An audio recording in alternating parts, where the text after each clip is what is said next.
UPSC परीक्षा को भारत की सबसे कठिन और प्रतिष्ठित प्रतियोगी परीक्षाओं में से एक माना जाता है। हजारों लाखों युवा हर साल अपनी मेहनत, सपने और उम्मीदों के साथ इस परीक्षा की तैयारी में जुट जाते हैं। लेकिन जब एक ईमानदार और मेहनती छात्र अपनी कड़ी मेहनत से सफलता की उम्मीद करता है तो कभी कभी उसके सपनों पर नेपोटिज्म का काला साया पड़ जाता है। ऐसे में योग्य उम्मीदवारों का हक छिन जाता है और शक्तिशाली रसूखदार लोग उनके सपनों को चूर चूर कर देते हैं। एक लोअर क्लास फैमिली से बिलोंग करने वाले लड़के या लड़की को अगर यूपीएससी का सफर तय करना होता है तो इसके अंदर ईमानदारी, हार्ड वर्क, कंसिस्टेंसी, 15-15 घंटों तक की पढ़ाई, डेडिकेशन और जो कुछ भी रूखी सूखी मिले उसे खा करके मेहनत करने का जज्बा होना चाहिए। तब जाकर के एक आम लड़का या लड़की आईएएस, पीसीएस या इस परीक्षा को पास करके उस पदवी को हासिल करता है। लेकिन पूजा खेड़कर जैसी लड़कियों को कितना हार्डवर्क करना पड़ता है कि वो एक करप्ट आईएएस बन सके। क्यों भारत के लोग इतने करप्ट होते जा रहे हैं? क्या आप सब कुछ पैसा ही है? भ्रष्टाचारी, गुंडागर्दी, रंगदारी भारत में क्यों सर चढ़ करके बोल रही है? और सबसे बड़ा प्रश्न, क्या यूपीएससी जैसा एग्जाम जो दुनिया के सबसे कठिन परीक्षाओं में से एक है उसमें भी करप्शन हो रहा है? क्या है पूरी सच्चाई?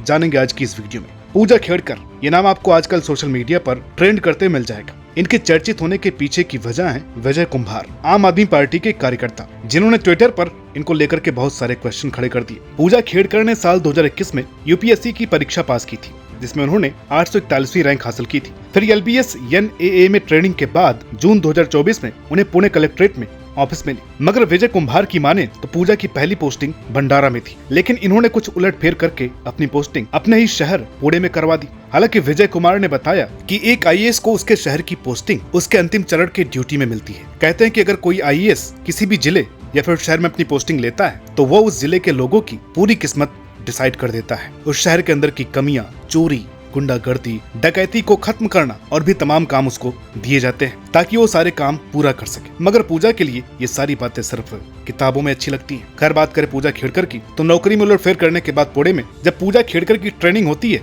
तो ये मोहतरमा वहाँ के कलेक्टर से पर्सनल गाड़ी, उसके साथ वीआईपी नंबर, सिक्योरिटी, बंगला और तमाम रईसी वाली जिंदगी जीने के लिए वह इन सब सारी चीजों को डिमांड करने लग जाती हैं। इसके पश्चात पूजा के पिता पूजा की मांग पूरी करवाने के लिए तहसीलदार को धमकाने लग जाते हैं और जब तहसीलदार का पारा गर्म होता है तो कलेक्टर से कंप्लेंट कर देता है। जब एक पिता की पहुंच तहसीलदार तक हो सकती है तो आपके मन में यह सवाल जरूर उठ रहा होगा कि इनके पिता क्या करते हैं। तो चलिए आपको पूजा खेड़कर के फैमिली बैकग्राउंड के बारे में थोड़ी सी जानकारी दे देते हैं। पूजा की माताजी एक सरपंच हैं। इनके दादा भी एक समय में वरिष्ठ नौकरशाह थे। अब इस मुद्दे पर आते हैं कि पूजा के पिता, जिन्होंने तहसीलदार तक को हिला करके रख दिया, वो क्या काम करते हैं। तो इनके पिता दिलीप राव खेड़कर एक राजनेता हैं। इन्होंने लोकसभा 2024 का चुनाव बीजेपी की तरफ से लड़ा। हालांकि इस चुनाव में हार गए थे। माता का सरपंच होना और पिता का राजनेता होना, लेकिन इसके अलावा भी इनके पिताजी का एक और काम है, लोगों को हड़का करके उनकी जमीन लूटने का। इनके माता पिता की रग रग में करप्शन दौड़ता है। हाल फिलहाल में इनके पिताजी ने किसानों पर गोली चलाने और उनकी जमीन हड़पने की धमकी दी थी और जब इस बात की शिकायत थाने में दर्ज हुई तो इसके बाद से ये दोनों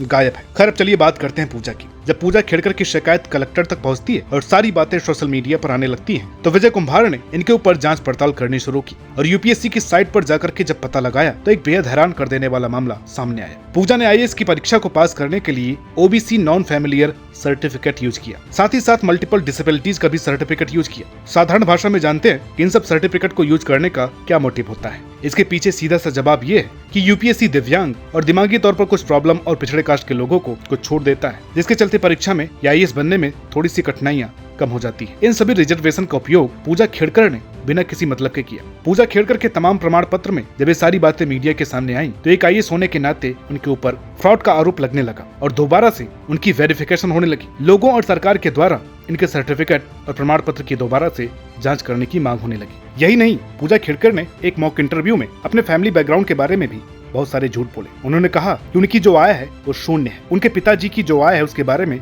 उनको कुछ नहीं पता है क्योंकि इनके माता पिता का तलाक हो चुका है। मगर जब इनके पिता ने चुनावी हलफनामे में अपना ब्यौरा दिया तो इसमें कहीं भी तलाक का जिक्र था ही नहीं। और अगर इनके पिता की इनकम की बात करें तो इनकी जो 2022-23 की इनकम है वो 43 लाख रुपए है। संपत्ति 40 करोड़, 7 फ्लैट, 110 एकड़ जमीन, 6 दुकानें और 17 लाख रुपए की घड़ी। ओबीसी कोटे का लाभ उसे ही मिलता है जिसकी आय 8 लाख सालाना से कम है। हिंदुस्तान टाइम्स की रिपोर्ट की माने तो पूजा की अपनी संपत्ति 22 करोड़ रुपए की है और पूजा पर आरोप है कि उन्होंने गैर क्रीमी का प्रमाण पत्र गलत तरीके से हासिल किया। यूपीएससी का जब रिजल्ट आता है तो अपने सभी प्रमाण का खुलासा करना होता है और तब सफल उम्मीदवार के नाम के बाद ओबीसी और विकलांगता का जिक्र होता है। पूजा खेड़कर ने उस समय विकलांग होने का दावा किया था। बात यहाँ तक भी सीमित नहीं रहती। उनका झूठ और भी साफ हो जाता है जब मेडिकल रिपोर्ट के लिए इनको बुलाया जाता है। कोविड के दौरान ये कोरोना से बचने के लिए उस समय बोल देती हैं कि इनका टेस्ट बाद में किया जाए। हालांकि मेडिकल बाद में होने की मंजूरी मिल जाती है, मगर बहुत समय बीत जाने के बाद ये झूठी मेडिकल रिपोर्ट बनवा करके पास हो जाती है। अगर आप एक स्टूडेंट हैं और इस वीडियो को देख रहे हैं तो इस बात में कोई शक नहीं कि ये सब सुन करके आपका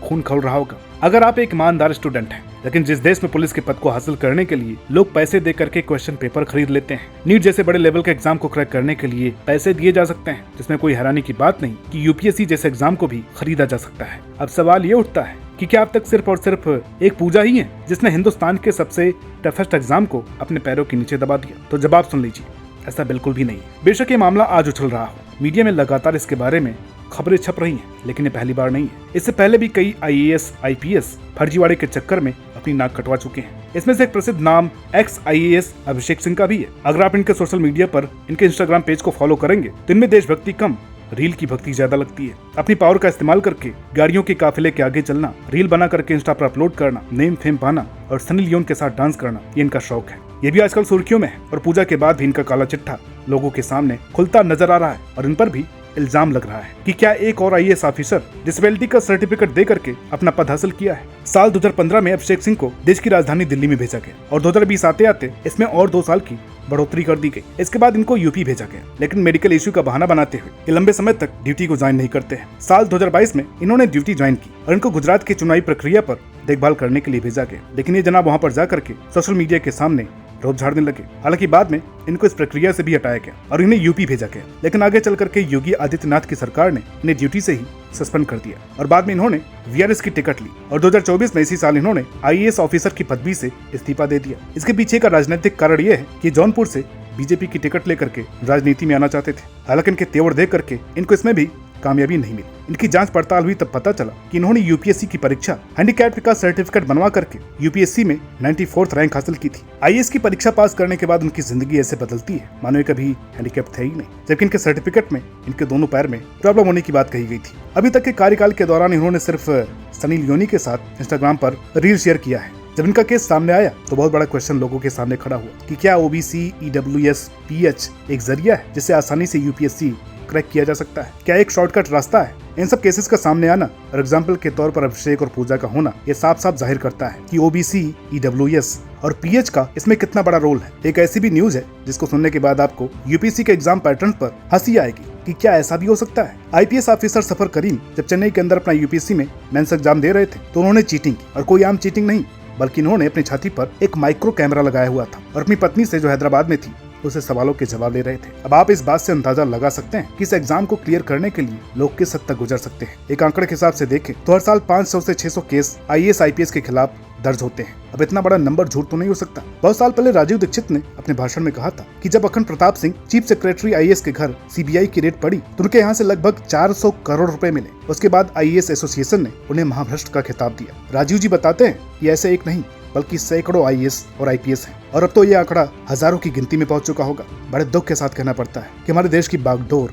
ऐसे लोगों के हाथों में है, इस बात में कोई दो राय नहीं। जब यूपीएससी जैसे बड़े एग्जाम में इतनी धांधली हो रही है तो छोटे मोटे एग्जाम की बात ही नहीं कर सकते। एक स्टूडेंट की पूरी जिंदगी निकल जाती है 6x6 के कमरे में बैठ करके और रूखा सूखा खा करके अपने परिवार से दूर रहने में। इसके बाद भी वो सफल हो सकता है इसकी कोई गारंटी नहीं है, क्योंकि सिर्फ और सिर्फ दलाली के कारण उनकी सीट किसी और के हाथ में चली जाती है। खैर, बात करें करप्शन, घोटाले और बेईमानी की तो इसमें पॉलिटिक्स का भी उतना ही हाथ होता है। क्या हमारा सिस्टम इतना वीक हो चुका है कि वो छोटे मोटे एग्जाम भी सही ढंग से नहीं करवा सकता? क्या ये सब कुछ ऐसे ही चलता रहेगा? देखिए, इस केस के बाद तो सवाल बहुत सारे खड़े होते हैं। अब देखते हैं कि क्या बदलाव आता है। फिलहाल इस वीडियो में इतना ही।